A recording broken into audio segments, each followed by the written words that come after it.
नमस्कार, तो स्वागत है आप सभी दर्शकों का जो देश दुनिया से हमें लगातार देख रहे हैं और हम लगातार आपको पद्मश्री की श्रृंखला से अलग-अलग लोगों से जोड़ रहे हैं, उनकी उपलब्धियों को आप तक पहुंचा रहे हैं, उनके समाज के प्रति किए गए योगदान से भी आपको रूबरू करा रहे हैं। आज की हमारी इस खास पेशकश में हमसे मिल रही है एक खास अतिथि जो मांड गायकी में और भजन गायकी में अपना बहुत ही अलग किस्म का एहतराम रखती हैं और साथ ही साथ इन्हें आज पद्मश्री सम्मान से भी सम्मानित किया गया है। नाम है बेगम बतूल जी, राजस्थान से आती हैं और दुनिया भर में इनका नाम इनकी किसी नाम की मोहताज नहीं है। बहुत सारे भजन गाए हैं इन्होंने और साथ ही साथ मांड गायकी में तो ये सिद्धहस्त हैं। तो आज शुरुआत करते हैं इनकी बातचीत से, इनके संघर्षों से, इनकी कला से और अंतर्राष्ट्रीय स्तर पे कैसे इन्होंने ख्याति अर्जित की है, इस पे भी हम चर्चा करेंगे। स्वागत है मैम आपका। हमने सुना है आपने रामलला के मंदिर में जब प्राण प्रतिष्ठा हो रही थी, आपने वहाँ भजन गायकी की प्रदर्शनी की, प्रस्तुति दी। क्या हमारे दर्शकों को वो भजन गुनगुना कर सुनाएंगे? सुनाई। ओ जी राम महाने प्यारा ना गोसा ए माए मारी ए दशरथ राजे कंवर ओ जी राम माद प्यारा लागो सा ए माए मोरी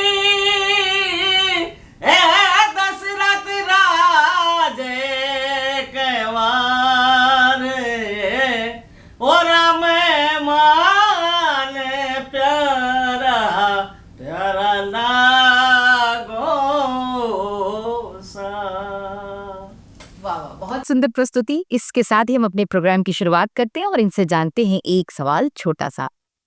मैडम, आप जैसा कि हम जानते हैं कि आपने बहुत संघर्ष किया है और एक छोटे से प्रदेश से और एक छोटी सी जगह से आपने अपनी नाम और पहचान बनाई है।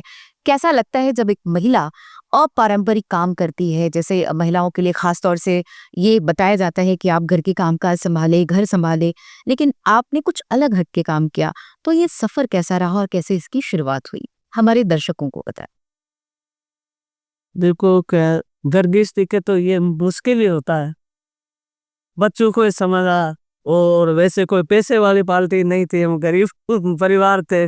उनका भी देखभाल किया, उनका भी स्कूल का बच्चों को पढ़ाना लिखाना का कुछ करके ऐसे संघर्ष करके इनको पढ़ाया। और मुझे संगीत का शौक है, इसलिए चलो दुख सुख तो मैं कुछ भी कर लेती, दुख सुख कर लेती, बच्चों को स्कूल भिजा देती। फिर उसके बाद मैं मेरा हमेशा से मतलब शौक था ठीक है, मैं संगीत में चाहे कुछ भी कठिनाई थी लेकिन मैं संगीत को नहीं छोड़ी।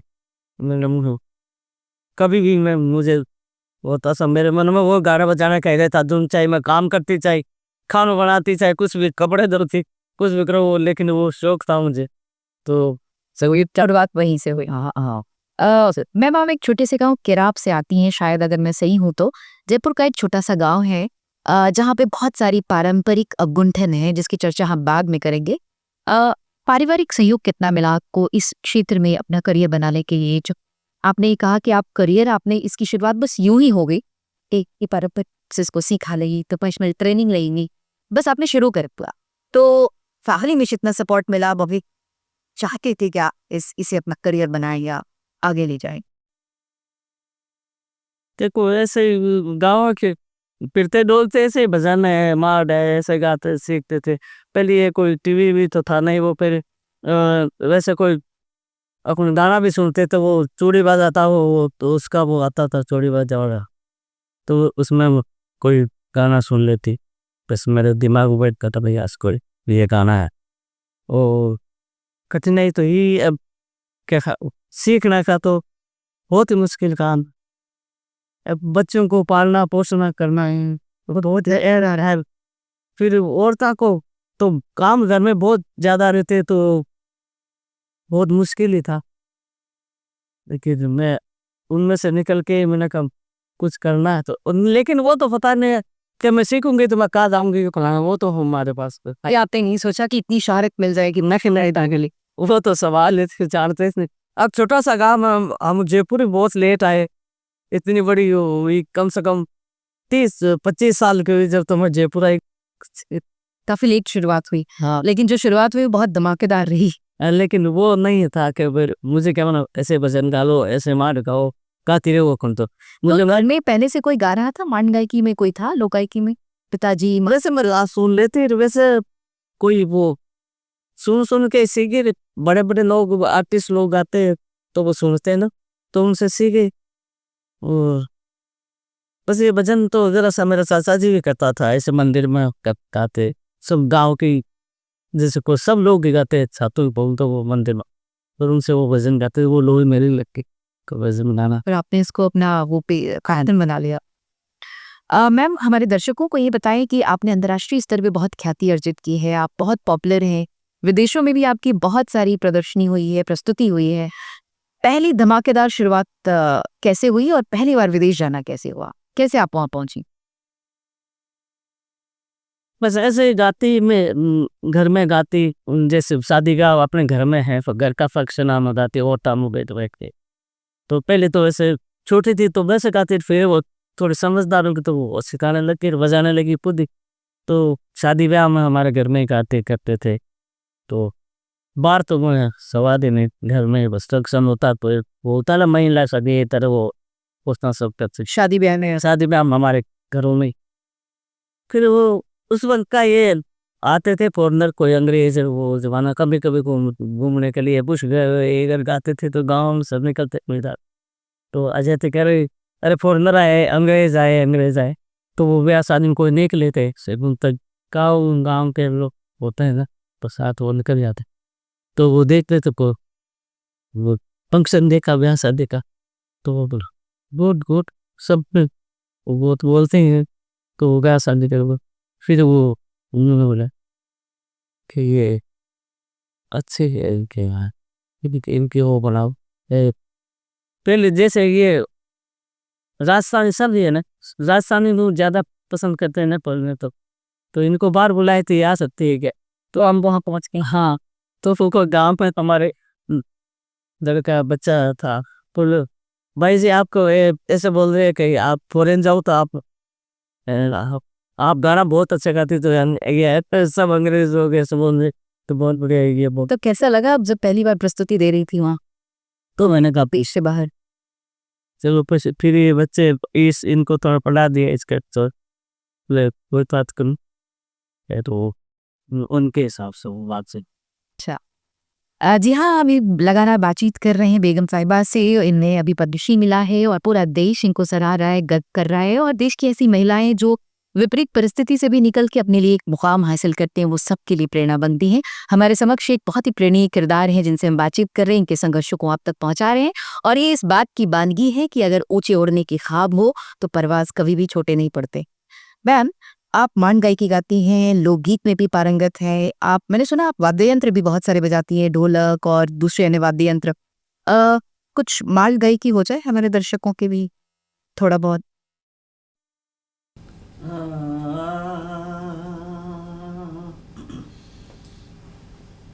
ओ जी के सरिया ओ बाल में ओ जिया वो सा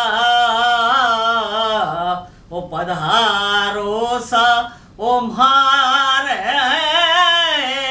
देश जी ओ केसरिया ओ बाल में ओ आओ सा पधारो सा ओ म्हारे देश।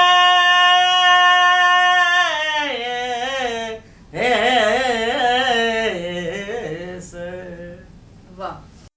बिना किसी ट्रेनिंग की, बिना किसी प्रशिक्षण की और बिना किसी विधिवत तैयारी के आज बेगम साहिबा यहाँ तक पहुंची है। मुझे लगता है जब इन्हें प्रशिक्षण मिलता तो शायद पता नहीं कहीं और होती।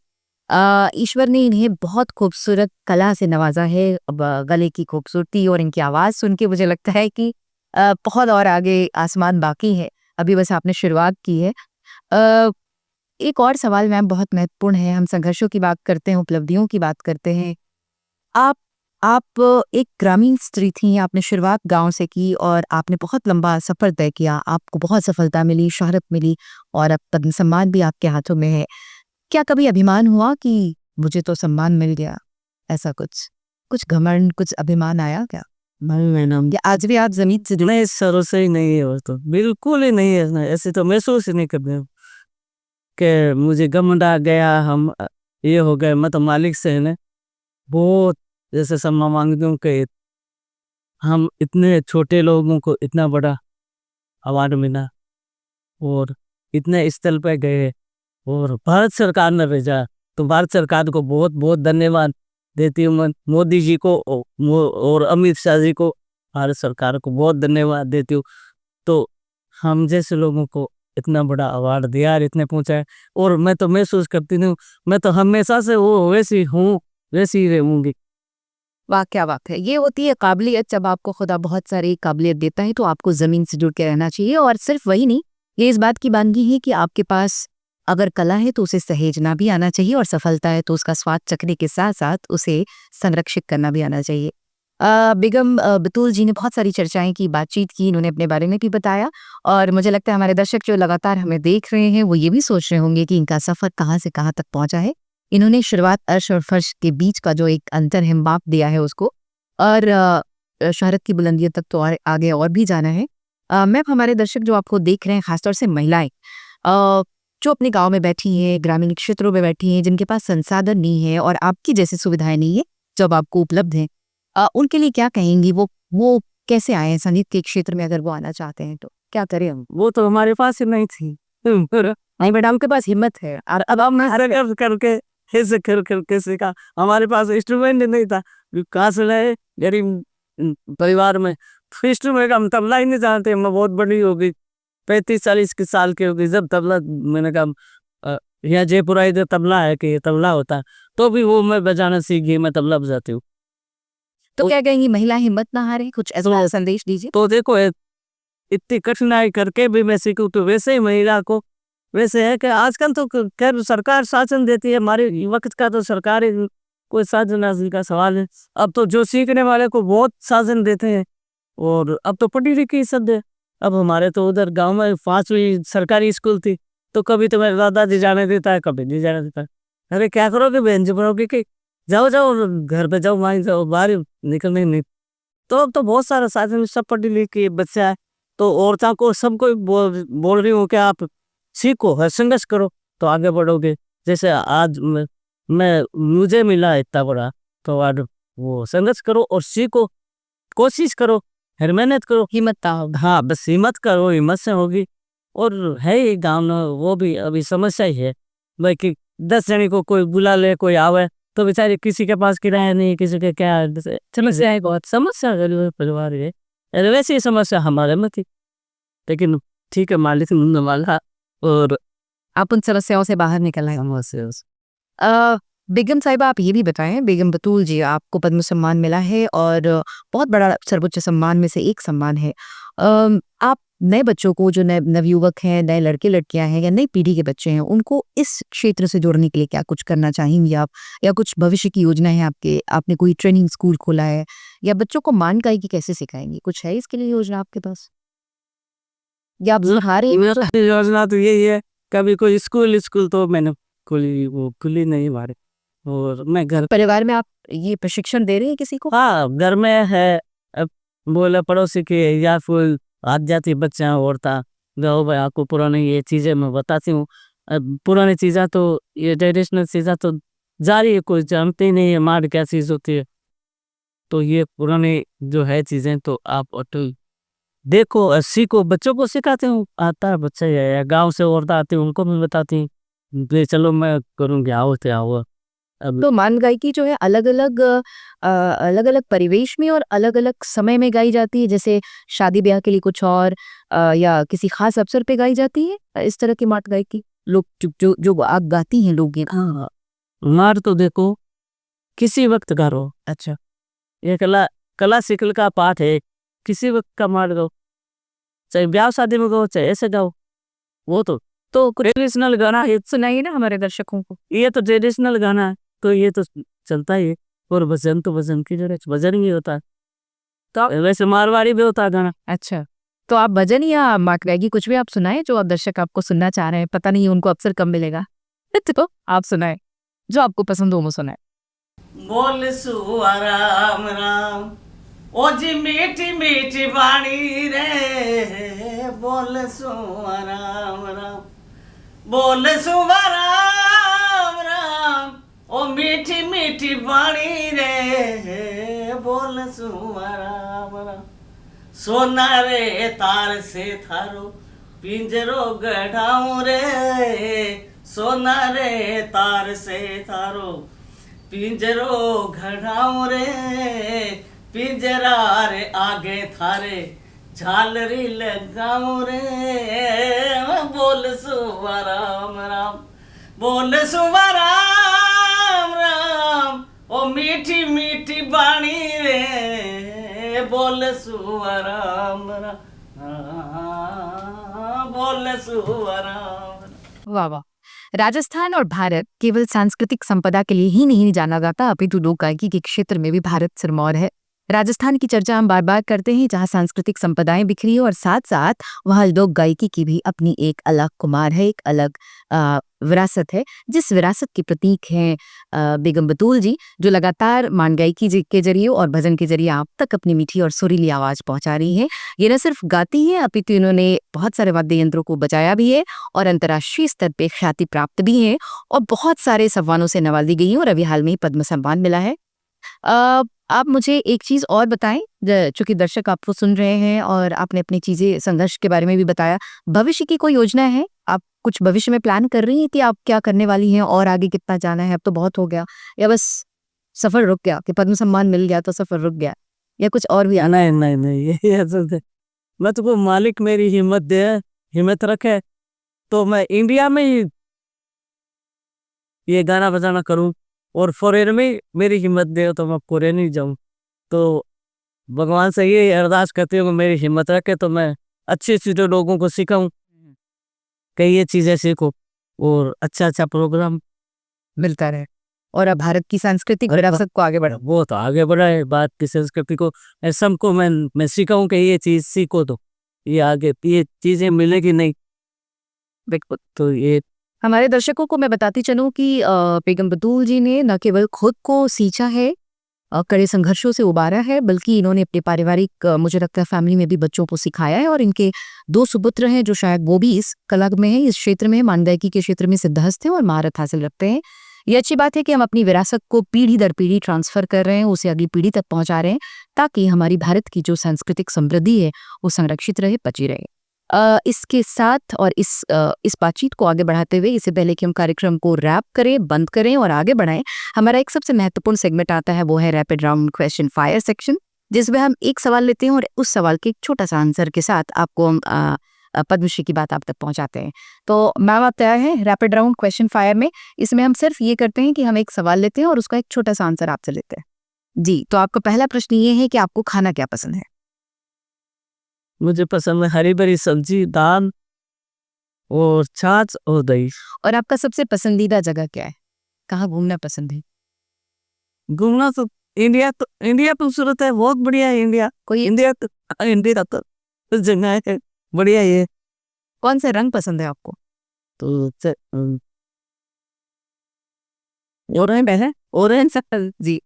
और कौन सा परिधान पसंद है आपको? ड्रेस भारतीय और पाश्चात्य, मतलब वेस्टर्न ड्रेस।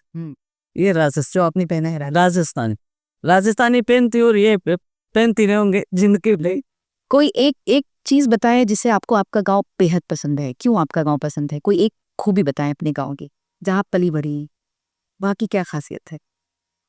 वहाँ पे काचरा फली, सांगरी, छाछ दही, ये बाजरा का सोगरा, ये पसंद है।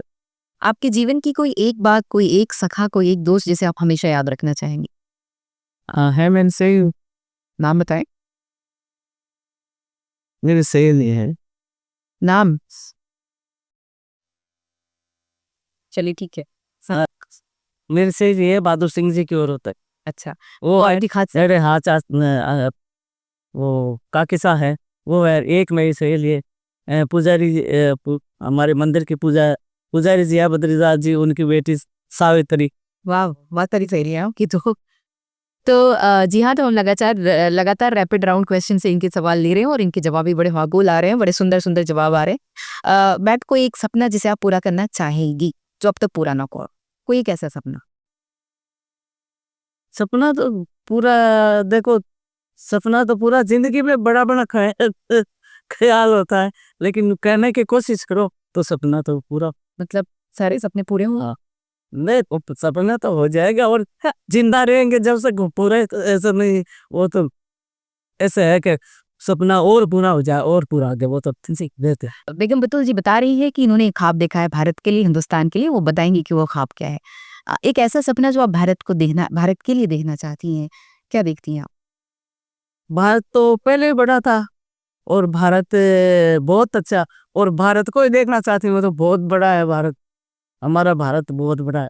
भारत भी तो कोई वो कर ले रहा है कभी, हाँ वो तो नहीं तो भारत तो बहुत बड़ा है, तो कोई ये स्थल अच्छा रहे, यार भारत की जय जयकार, हम भारत में रहते हैं तो हमारे भारत की जय जयकार चाहते हैं हम।